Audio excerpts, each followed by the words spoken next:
Oh, boy. It's going to be a long, however long we're doing this. Give me some KFC nuggets, Gene. You're not my dad. My mom should never have married you. Get me some potato wedges, Gene. Oh, that sounds so good right now. I thought you didn't like potato wedges. I I can't have them. I'm diabetic. No, not because... No, I thought you hated potato wedges, though. No, I don't like steak fries. Steak fries are different from potato wedges. Okay, wait. What are steak fries? How are steak fries different from potato wedges? Steak fry is basically just you slice the fry. Okay. And then you cook the fry. They just taste like a nasty baked potato that somebody ran through a julienne machine. I'm very confused as to your parameters for this because steak fries and potato wedges are functionally the same. I will allow you to say that because I don't want to no-but you, but you're wrong. Not wrong. You are absolutely the wrongest you have ever been. You prove me fucking wrong then because they're both wedges of they're all large wedges of potatoes. Uh-huh. They're the same fucking thing, dude. All it is like one has seasoning and one doesn't have seasoning. And the seasoning makes the difference, and they turned something that is gross and nasty into something that is beautiful and heavenly. Are we recording? Yes, we are. Ah, Damn it! He got us again. Oh man, Gino always gets us. Damn it! All the freaks by the side of the road, they all say they don't like what they see. All the freaks by the side of the road, they all sit there just staring at me. All the people on the other side, they all stay there just waiting beside. All the freaks by the side of the road, they all smile at me. Hi, welcome back to Why Don't We Have Our Own Show, the show that answers its own goddamn question. I'm your loving husband, Scott, and I am managing my diabetes. And I am local goblin and just very, very tired right now, Anne. And we've got Gene on our third mic today. He is our sound engineer, friend of the show. Gene, say hi. Hi. I have no idea He's why so I'm doing excited this. to be here. We begged him. We begged him. We started this show about a half hour ago. There was a contretemps. Wild ride. Apologies to every other subject that we had on the books tonight. Yes, because stop the fucking presses. We're talking about cats. We've got to talk about the Cats trailer. Holy shit. I'm going to have to edit this really quickly to get this one out right now because this is a hot take because that's a hot bucket of shit. And we had like a disagreement with Gene because Gene believes that this is just what Hollywood does. And I agree with that. This is just what Hollywood does. It takes something that's beautiful and unique and makes it something horrible that you can't watch. Shits into its open mouth and then kicks it out the door to sob in an alleyway someplace. Which, hey, it's a very wonderfully well-rendered alleyway lit with a lot of neon, and it is still dark, grimy, and full of sin. It's a nasty alley. It's the only thing I've been thinking about for the last 3 weeks. I can't stop. Idris Elba as McCavity is currently skulking through my brain space right now, and I want him to stop. And he won't stop. He can't stop. On your deathbed, you will see McCavity before you. You will reach up with your withered arms. He's the hidden paw. Jellicle cats come out tonight. And then I'll just die and nobody will know what any of that means. Have you seen it? Answer below. Please send your emails to blueheavenpictures@gmail.com. Have you seen this fucking trailer? Where to begin? As a cinematographer, I hate the lighting in it. Yeah, the lighting is bad. I like nowadays because the camera sensors are so sensitive that you get those very nice sort of rich colors and deep black levels. And congratulations, world! Why do you turn on every neon bar that you can find in your grip garage? Yeah, that's not lighting. Mm-mm. That is just standing next to a blinking open sign. Okay, but more to the point. For me, it's just like the character design. I think there are a lot of avenues that you could have gone with when making Cats because it's a fairly well-known property and it's got some really cool elements. Specifically as somebody who's seen the actual show More than once. more than once. There's some really cool reveals. There were some really cool things that they could have done with it, and instead they did this. It's a property that lends itself to a fantastical design, a fantastical. The whole thing is suffused with magic and whimsy, and this thing looks just like a dark, sinful island of Dr. Moreau kind of a feel to it. Like I understand that the character, like They the completely CG Moreau'd it. Yeah, they Cronenberged it pretty hard. They did. They Cronenberged it. That Because Look, let me ask you a question. Okay, right? okay.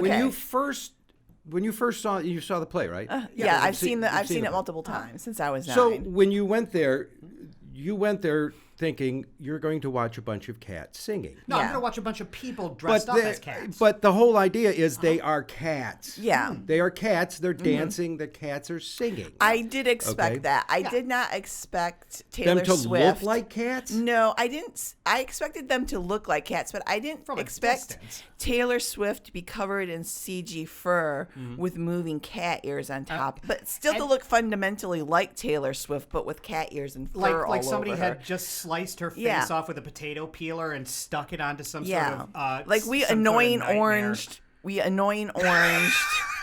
Taylor Swift. We just took her eyes and her mouth and put it on some sort of Dr. Dilute it. Moreau cat Oh thing. my god! It's like the Island of Lost Souls. It really is like when you see the cats and they Victoria she does this like sort of stumbling ballet thing, and then you see this CG sculpted butt with a tail A sticking. human butt. A human butt with a tail sticking out of it that then twitches. You're like, Oh God! Oh, the visceral reaction God. to is just no. ah.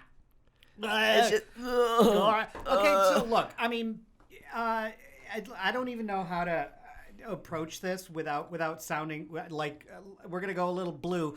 When you go to see the show, we talked about this something before. different. For a change, there's a ability to going there. What you're doing is how you're about, going how about to see. this? Okay. How about this? When you go to see the show is really is a, like a PG, kind of PG. Yeah. I don't want to like make it seem like it's more It's not. prurient than it is. It's not it's a pornography. It's ostensibly a show where a lot of kids go to see it Right. because I mean it's about cats and there isn't a huge plot element to it. Cats does not have a plot. The Cats is a show where a bunch of cats introduce themselves and one cat asks permission to die. Right, and then fly up in a Yeah. UFO to heaven to Yeah. get reincarnated.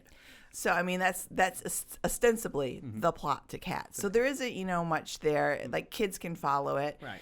Kids can enjoy it, but then there's also the audience participation element where you do have a lot of very live dancers coming in, like sitting on people's laps, Right, or which is a part of the show. If you've been to the show, that actually happens. Or they pose with them, or like Rum Tum Tugger will come down the aisle and take some sort of like giggling housewife out into the aisle and dance do a with little her. sexy dance and kind of push his body a little close to her or Yeah. something. There's a little bit for mom and dad. Yeah, there's in just the like show. like a thin line of risque thing for mom and dad. It's a little burlesque because you can get away with it because they're cartoon and characters. There's that, but it's mixed with some kind of body horror that I can't examine without my brain completely breaking.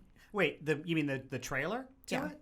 Well, it's the Uncanny Valley. Look Yeah. it up. Wikipedia that if you want to. The Uncanny Valley is very It's very it's a quickly- very well known thing, especially amongst people in animation circles. I was technically an animation major in college. It was initially what I wanted to do before I decided fuck that. So, But before it's you had your something that's secondary very plan, which was but it's something that's very well known to people in animation circles that there is there is a line with animation that you can cross where it goes from being something that is watchable and fun to something that is upsetting for the viewer. And what it is that you start with this sort of watchability, believability that's very, very high when something is cartoonish but still identifiably human. And the closer it becomes, the further it moves away from cartoonish, and the closer that it moves towards being photorealistically human, the more the audience begins to identify the flaws in what is wrong with an animated face like that, until you hit this sort of low point where you are watching something that looks dead. Yeah, it doesn't something have that any looks life like a to reanimated corpse. Right. It doesn't and like have any Walt humanity Disney, left to it. The Walt Disney animators actually kind of discovered this themselves when they first set about making Snow White. They did a lot of tests with rotoscoping, and they found that the closer they made it to being exactly, rotoscoped, the more unnatural and the more stiff and awkward it looked. Right. And the more unsettled the observer was watching it. And so there's a certain amount of cartoonishness that you have to put into an animation in order for it to make it pleasant to look at. Right. I think of like Final Fantasy, The Spirits Within. Yes. Final Fantasy's The Spirits Within is actually the perfect example of that, because it is a beautifully animated movie. It is gorgeous to watch. But looking at the human beings is like staring into a bunch of cadavers that they've just reanimated with some sort of galvanic action. Yeah. There's no life within their eyes. There's the movement of their faces are stiff and unresponsive. We watch eyes. We watch mouths as human observers. Like, I mean, not to be neurotypical, but like unless you have like a cognitive. Stop being so neurotypical. I'm not. Fuck. Yeah, I'm literally saying I don't want to be neurotypical. I like. There are certain people within the autistic spectrum who have a hard time picking up on facial cues. Abed in Community said that like it's. Watching a bottle episode is like wall-to-wall nuance, and it's difficult. Upsetting for him. It's upsetting for him. So there are people who are upset by facial actions, but a neurotypical individual looks at eyes. They read mouths. They can read emotions within people's faces. And so when you're looking at CG faces, and when you're seeing Jason Derulo's face posed on a weird cat body with fur all over the place, you just kind of like your brain kind of shuts off and you can't with it anymore. Yeah, I think I'm going to. And also, once again, as an animation major, from the character design perspective, the character designs to me aren't particularly pleasing. And part of it is because you're looking at these anthropomorphized, physically real, photoreal looking bodies with faces of identifiable people that look like they've just been stapled on. And one of the charming things about the show is there were several really cool reveals that they did. I'm going to ruin a 30-year-old show or whatever, 40-year-old show. Spoiler alert. So yeah, spoiler alert if you haven't seen fucking Cats by this point. I mean, if you haven't seen Cats by this point, whose fault is that but yours?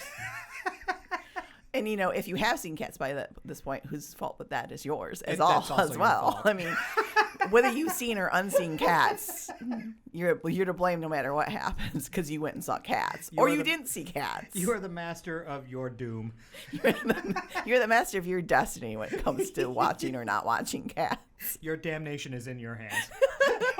Or your salvation, and we're not sure which seeing or not seeing Cats, which one of those things just wash the sin off. Just wash the sin off. Just go into the shower, take a cold one, wash that sex off. You gotta wash all that sex off you. Gonna wash the sex off you right now. But there's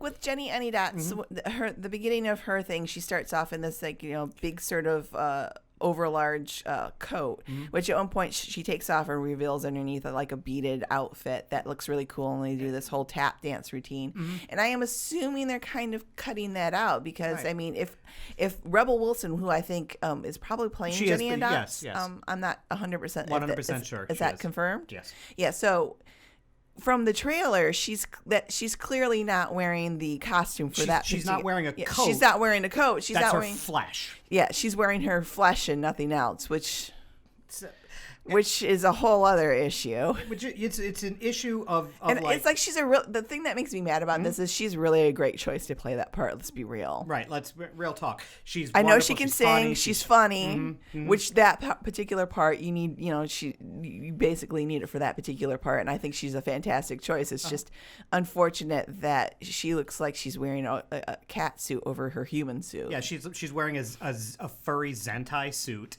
Made of flesh over her regular flesh. and then some fucking animator, some guy did some typed in jiggle code. did jiggle physics, and now I can't sleep again. So she wobbles around like somebody programmed her to wobble around like a pair of boobs from Dead or Alive volleyball game. Yeah. It's just the And so, and I would love to have seen her in a really cool animated sequences where you have that, where you keep that reveal, and you have like a really cool Busby Berkeley style, Right. like old Hollywood dance the number. floor opens up and there's a pool and they jump Yeah. in and they do some and there's like synchronized some swimming hilarity and, because they're cats and it's water. and they hate water because they're cats. And yeah, that would be fucking amazing. Yeah, but instead, and the thing is I think they kind of I think they wanted to stay. How do I say this? I don't know. I think they hewed too close to the original source material. I think they're like, okay, well, Cats was a live action show with people in costumes. Let's take this to level 10 by giving them digital fur, Right. instead of maybe being putting them slightly in- more imaginative about it, and maybe actually going and doing more of a 3D animated. I know 2D animation is basically dead. Oh, fried chicken. Which is unfortunate because I think 2D animation has a really, really rich history, and I think they can do really amazing things. If anybody's ever seen the work of Satoshi Kon, they know this to be true. And I think Satoshi Kon would have made an incredible Cats movie. I mean, rest It would in have peace. been weird, Yeah. but it would have been really, really dope. I mean, yeah. At this point, though, I mean, we're looking at character design that comes out of Junji Ito. Yeah. I mean, it's just. Come on, let's be It's a real. deep Even dive. Junji Ito would go, I don't know. Yeah, Junji Ito's cat is actually a really cool looking designed cat. Yeah, it's creepy as shit. Look it up. Junji Ito's Cat Diary. It is not Junji Ito's normal fare. It's still pretty creepy, but it's not his normal fare. It's sort of like if you've ever read the What's Michael done by Junji Ito. Done by a guy. This with is a some really darts. esoteric offshoot on this deep dive. discussion. This is like super fucking esoteric. If What they you needed. got some things to Google, folks. What they needed was a couple of furry artists as their character designers. I want to be No, clear. We're not dunking on. No. We are not dunking on furries because honestly, dunking on furries is kind of a low hanging fruit. Everybody does it. Everybody they shouldn't. does it, and it is shameful. They don't hurt anybody. No, they're just into whatever they're into. Yeah, just let them live. You bastards. Let furries just live. Zootopia had furry artists involved with their character design because they knew that artists who specialized in anthropomorphic human-animal hybrids would know how to design one that was pleasing to the eye. Pleasing to the eye, And this is not pleasing to the eye from any perspective. as opposed to a hairy monster. I know that Hollywood likes to take things and do things to it, and that's their prerogative. Just because they can doesn't mean Yeah. they ought to look at Wild Wild West, look at the prequel trilogy. You can have the technology, but unless you use it for good. The fucking Star Wars. God, no, movie. absolutely not. Absolutely not. damn it, please Sorry, don't. Christian, we dunked a little hard. I dunked a Yeah, little bit sorry, on it. Christian. We mentioned We the mentioned prequels in less than. I know that somewhere you're sporting an Somewhere erection you don't understand. Christian right now. There's like a little sparkle down his spine, like someone walked over his grave. He's like, he hates sand too.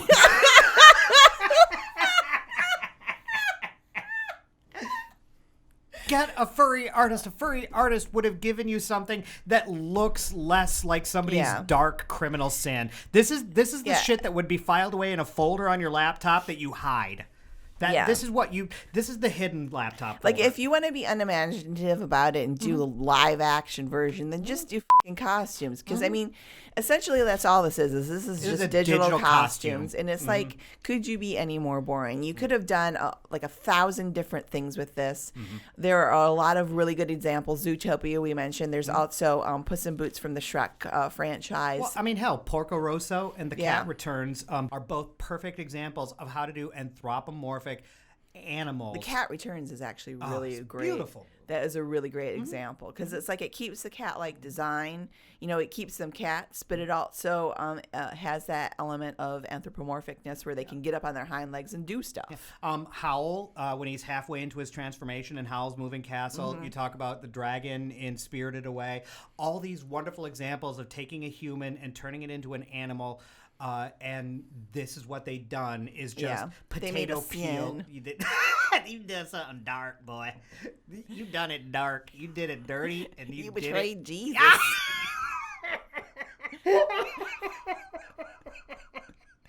I would make a Temple of Doom joke right now, but I don't know if that would be appropriate. Shiva, you Oh, betrayed she Shiva. okay, Vishnu Kateo. Oh my God. Look at the DNA strand took over the voice for that. Where did that come from and how did that happen?